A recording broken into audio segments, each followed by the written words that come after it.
Well, meditation has given me centeredness and creativity. It's also given me peace, health. Maybe I could touch a little bit on this. Yes, please. So when I go into a state of meditation, I go into a subconscious state, basically, and it opens my mind, it relaxes me, and when I carry that outside of my meditation through the day, it gives me a centeredness. It gives me an ability to look at things without the emotional hijacking, without the ego, in a way that gives me a certain clarity. It also gives me an open-mindedness, because the experience itself is a very open-minding experience.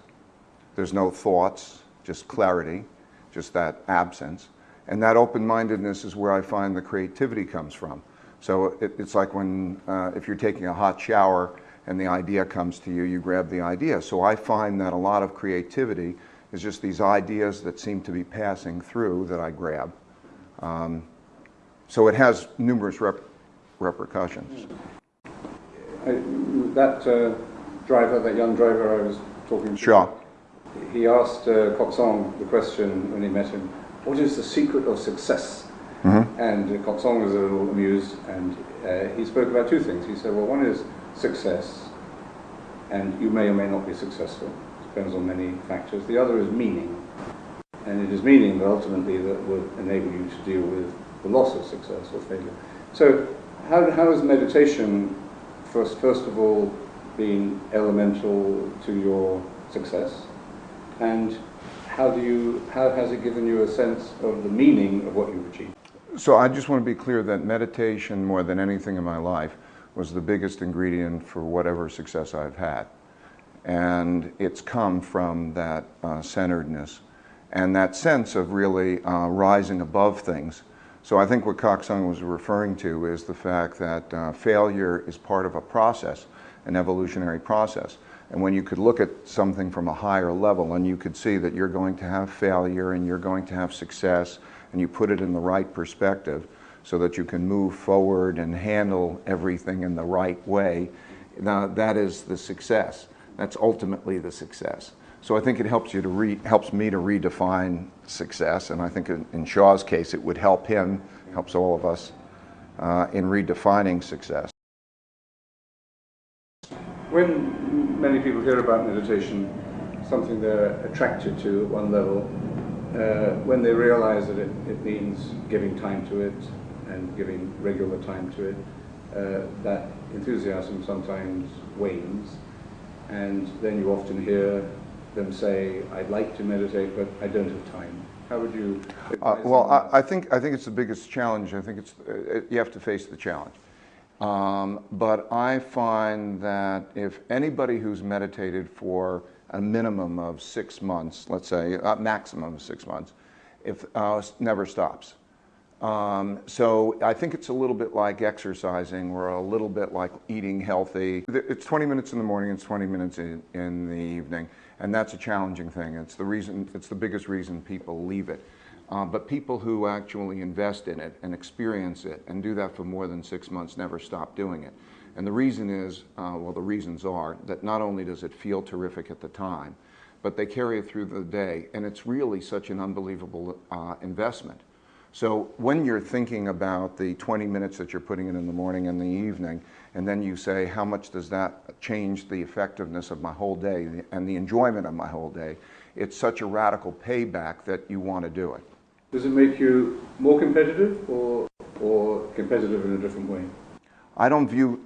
It makes me look at competition differently, right? I would say I don't look at competition probably the way that you're viewing competition. I look at it as my experiences to get the most out of life, and I think I look at competition in a wiser way, in a richer way than I would ordinarily.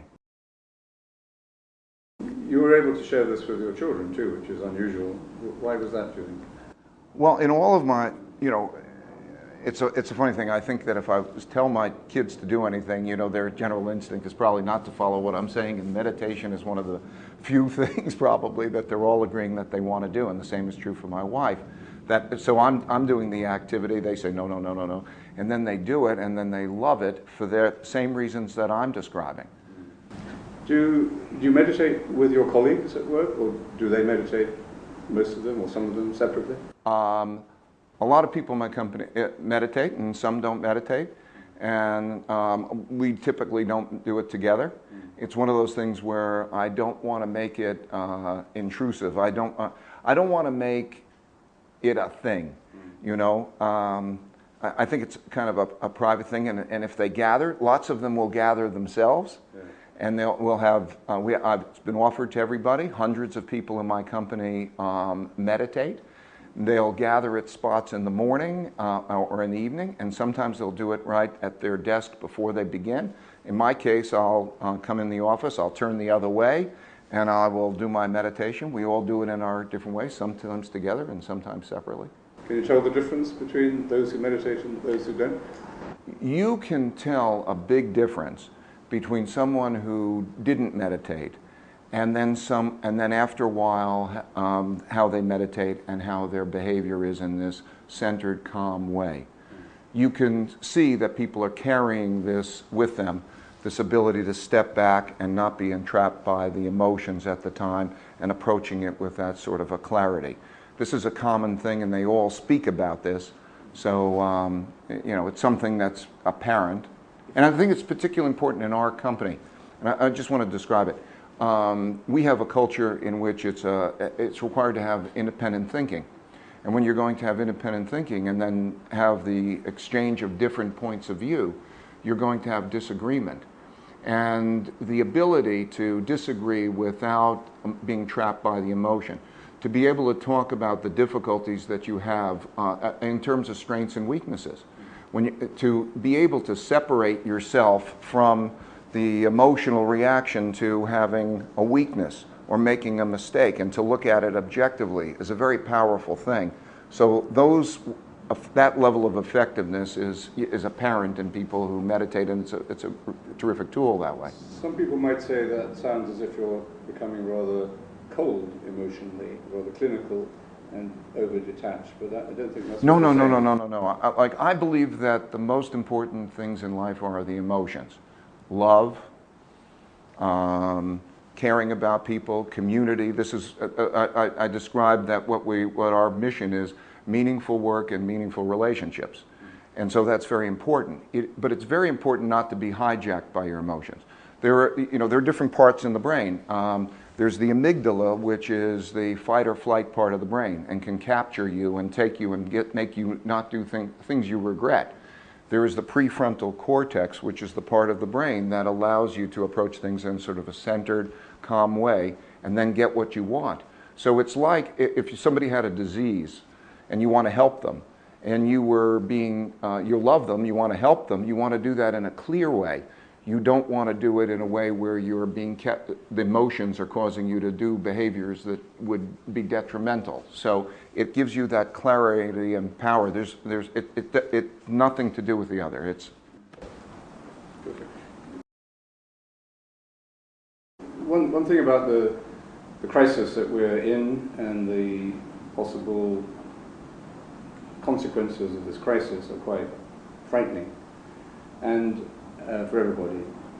And at the same time, we live in a culture now that has, in the last few years even, been able to talk about spirituality, interiority, things that previously would have been embarrassing in a business context. Business people, professional people, university people wouldn't have wanted to be heard talking about those more interior things. Do you think there's a significance in the fact that we're moving into uncharted waters, possibly into a long period of turbulence and suffering, and we seem to be recovering a language, a discourse about the soul? And is there a meaning in that, and how do you feel it, how important do you feel it is for us who know what meditation means and how much it's done for us to speak about it? What I do think it exists is the ability to calm yourself down and to have thoughtful discourse about how to deal with difficult things.